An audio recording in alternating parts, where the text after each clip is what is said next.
Welcome to Subramani.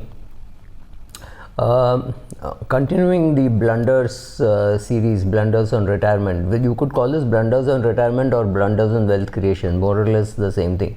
Is another one which I see, especially richer retirees commit, is buying of an annuity at a wrong time.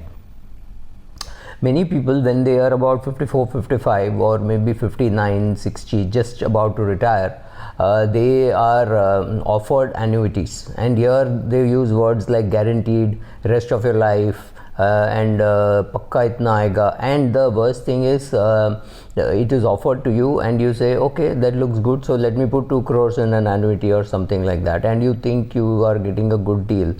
You need to understand that soon the returns will look very small because of inflation. Normally at this stage today in 2022 April, if you go and buy an annuity, the best annuity you can get for a 6-year-old is about 5%, and I'm maybe exaggerating, maybe 5.15. That's about it. So let us assume 5%, which means on a 2 crore annuity you will get 10 lakhs a year, which is about 80,000 rupees a month, right? About approximately 80,000 rupees a month. Now this 80,000 rupees is fully taxable in your hands. Just imagine, the part of the money which is coming back could be your principal after some time, and on that also you're going to pay tax at the fullest possible rate. This 2 crores which you have put in is completely locked in. You cannot withdraw it for love or money. There's no penalty for withdrawal. It is just stuck there. You cannot remove it at all. So the amount that you put has to be such that you can afford to forget it for your life. After your life, your spouse may get it or your children may get it. That's a different thing. So that is another thing. Most of these annuities are expensive. You don't get returns of even the GSEC. Of a 10-year GSEC also you don't get.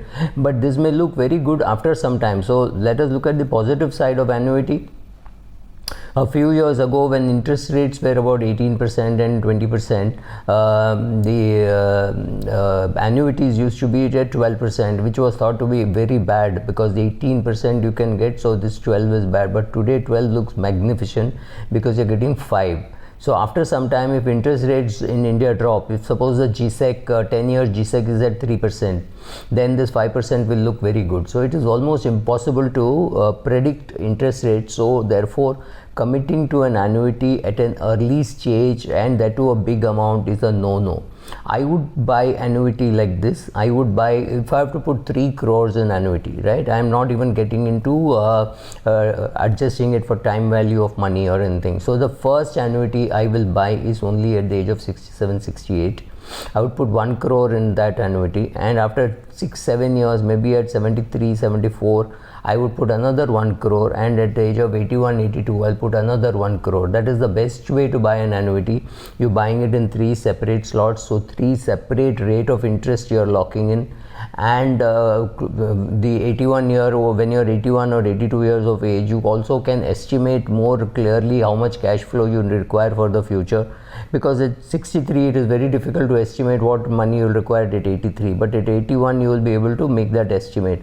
So right, so buying it in 3 stages, all this is important, but still remember, it is the worst asset in terms of tax efficiency, in terms of liquidity. There is nothing good about annuity at all, except that it will last you for the rest of your life. And if you are not interested in what is happening to your corpus after you die, you should go for an annuity. But being able to buy annuity is not easy. Some of those are very expensive, very poorly structured, and therefore very high on charges. So you have to understand all that. If you don't understand all that, staying away from annuity is a more sensible thing, because buying of an annuity could be disastrous.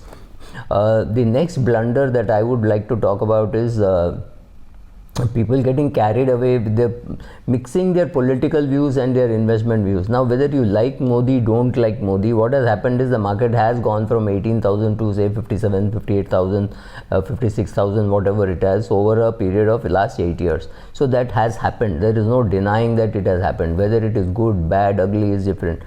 Just because you did not like Mr. Modi, if you had gone and short the market, you would have lost money. I am indifferent to the Prime Minister who is there. I'm indifferent to whether BJP is in power or somebody else is in power. Doesn't look like Congress will come back to power so easily. If it is good for the company in which you are investing, you buy. You don't wait for, oh, this market will happen, that will happen, people will change. Don't get biased. Whatever you think about a person, whatever is your view about Narendra Modi, or whatever is your view of Mr. Amit Shah or Yogi Adityanath, it does not matter. Don't bring it into your investment. So similarly, some people think it has to be only growth mode, it has to be only a balance advantage fund, it cannot be anywhere else. That's not true. If you want to put all your money in balance advantage fund, it means you have to really put all your money into balance advantage fund. It can't be one more fund that you are holding, right? Because then you have to worry about your overall asset allocation. So understanding asset allocation, how to do all that is, or doing a bottom up approach, and researching the company, all that is important rather than worry about who is the prime minister. Don't get your bias. Growth, oh, I think growth works, I think value works. Don't get your political bias. Don't get into your don't try to become a fund manager for your own fund. You are, in a sense, you decide on the asset allocation, etc., but stock picking, you've anyway left it to the mutual fund manager, right? So if you have done that, then stay that way. Don't worry about, oh, he's got too much PSU, he does not have PSU, and things like that. You choose your fund carefully, and after choosing your fund, understand that you cannot go and interfere with the fund manager. He is doing his job. Don't let your political views cloud the way the money gets managed. Just be indifferent. Stay away from the manager when the funds are being managed by him. If you are managing, make sure that you overcome all the biases.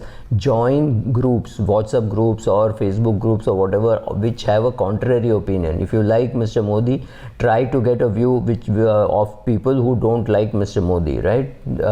Be very clear that you need to take the other view also, and keep all the political feelings, everything away from your investment portfolio. Very difficult, easier said than done, but this is very important if you want to make sure that your portfolio grows immaterial of who is in power and your personal bias not impacting the quality of your portfolio. If your fund manager is good, stick to him. If the fund manager is bad, get out.